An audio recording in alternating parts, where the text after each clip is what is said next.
할렐루야, 할렐루야. 자, 앞뒤 좌우 멀리 있는 사람 보고 인사하겠습니다. 당신이 최고입니다. 당신이 최고입니다. 당신이 최고입니다. 감사합니다. 사랑합니다. 축복합니다. 은혜 받을 줄 믿습니다. 오늘 우리 함께 은혜 받고자 하는 말씀의 제목이 성찬식에 나타난 복음이라는 제목으로 함께 은혜를 나누겠습니다.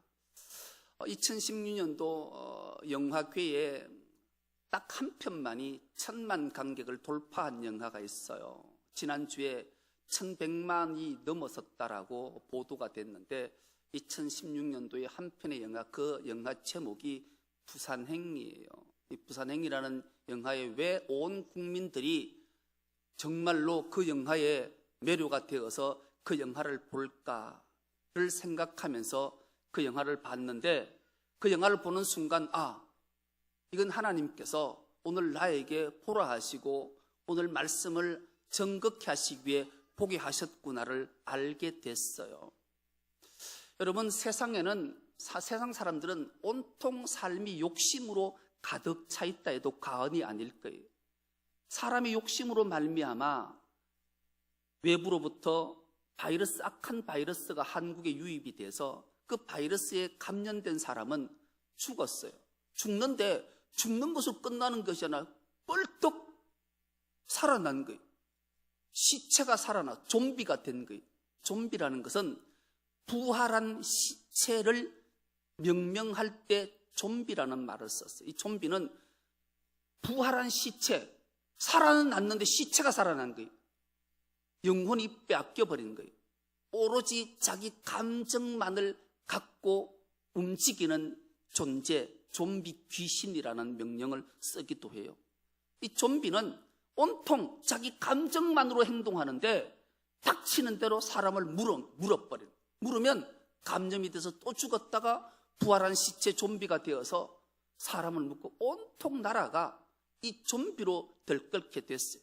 그런데 안전한 곳 한 곳이 있는데 부산이 안전해서 모든 사람이 부산행 열차를 타기 위해서 혈안이 됐고 그 부산행 열차를 타고 가는데 마지막으로 부산행 열차를 탔던 한 여자가 이 좀비에게 물린 거예요. 타자마자 자기가 죽었다가 다시 좀비로 부활해서 온통 열차 안에 사람을 물어서 온통 열차는 죽이려는 좀비와 살려는 사람들 간의 사투가 벌어지는 것을 그린 영화가 이 부산행이라는 영화예요. 여기에서 두 사람을 보면서 참 많은 감동을 받기도 하고, 왜 주님이 이 땅에 오셔서 자기 몸을 찢으시고 으깨시고 부서뜨려서 우리를 살게 하셨고 십자가 위에서 한 방울도 남김없이 다 피를 흘려주셨는가를 알게 하는 내용이었어요. 한 남편은 자기 아내가 임신을 했어요. 임신한 자기 아내를 살리기 위해 좀비들과 정말로 온통 사투를 다 벌리는 거예요.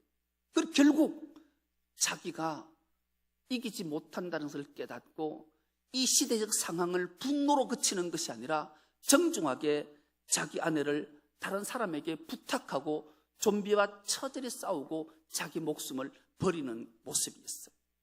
또 하나는 자기 딸을 지키려는 부성애, 자기 딸을 지키려고 좀비와 정말로 사투를 다하다가 좀비에게 자기가 물려요. 불과 몇 분이 지나면 자기도 좀비가 될 것을 알았던 이 아빠는 울부짖는 딸을 진정시키고 자기가 좀비가 되어서 자기 딸을 죽일 것 같아서 그 애끓는 부성애를 가지고 열차에 뛰어내려서 몸을 버려서 최후를 맞이하는 모습을 보게 돼요. 그 모습을 보면서 이것은 부산행이 아니라 천국행이다. 천국행을 가기 위해서, 천국행을 가게 하기 위해서 자기 딸과 임신한 자기 아내를 구하기 위해서 처절히 몸부려 죽은 그 남편과 아버지를 보면서 예수님 생각이 나더라고요. 주님이 이 땅에 오셔서 우리를 살리시기 위해서 처절하게 세상 사탄마귀와 싸움에서 자기 자신을 십자가에 내려놓으시는 그 주님의 사랑을 생각하게 되더라고요. 여러분, 성찬식은 예수님께서 십자가에 달리시기 바로 전날 사랑하는 제자들과 마지막 만찬하시면서 주님이 떡을 한 조각을 드셨어요. 이 빵을 드셔서 이것을 떼어라는 말은 으깨어 부스러뜨리다 이런 뜻이, 자신의 몸을 으깨어서 부스러뜨려서 제자들의 입에 하나씩 넣어주면서 말씀하시는 거예요. 이 떡은 내가 너희를 위해서 찢긴 내 몸이다. 받으라, 먹어라. 이렇게 말씀하십니다. 그리고 식후에 잔을 가지셔서 말씀하시면서 이 잔을 한 잔씩 주시면서 이 잔은, 이 포도주는 내가 너희를 위해서 흘린 내 피다. 받으라, 마시라. 그렇게 주님이 말씀하시면서 제정된 것이 성찬식이에요. 여러분, 그래서 우리는 성찬을 받을 때마다 우리의 마음가짐이 어때야 되는가? 주님이 십자가 위에서 자신의 몸을 어깨어 부스러뜨려서 한 조각 한 조각 우리의 입에 넣으셔서 우리를 죽은 자 가운데 살리시는 그 크신 만극하신 사랑을 나타내 보여주시는 거예요. 그리고 잔은 주님이 십자가 위에서 물 한 방울, 피 한 방울 남김없이 다 쏟으셔서 우리를 살리시기 위해서 흘리신 그 피를 우리에게 마시게 하신 사건이기 때문에 우리 성찬을 받을 때마다 이것을 기억하면서 감격하면서 떡을 받고 잔을 받아야 돼요. 그렇지 않으면 이 성찬 의식이 훼손되는 거예요. 주님의 십자가의 죽으심이 잘못되게 인식되어서는 안 돼요. 값없이, 가치 없이 버려지는 성찬이 되면 안 된다는 거예요. 여러분, 이 성찬이 얼마나 중요한가 하면 성경에 가장 많이 기록된 게 성찬 예식이에요. 여러분, 무엇이든지 중요하면 많은 사람이 기록하잖아요.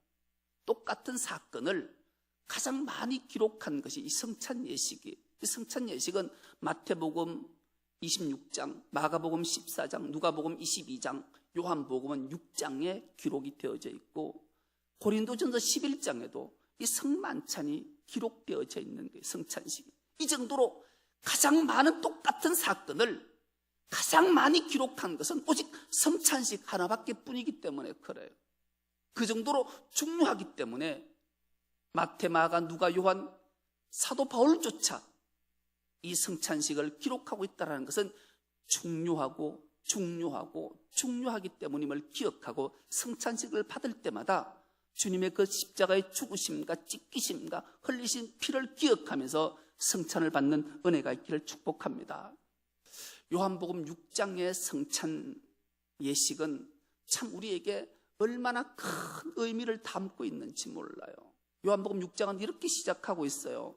예수께서 디베라 바다 건너편으로 제자를 보내시고 본인이 벳세다 들녘에서 수많은 무리들에게 보리떡 5개와 물고기 2마리로 성찬 예식을 베푸시는 모습이 기록되어져 있어요. 모든 성경, 다른 성경은 디베라 바다를 갈릴리 호수라 그랬고 기록하고 있어요. 사실은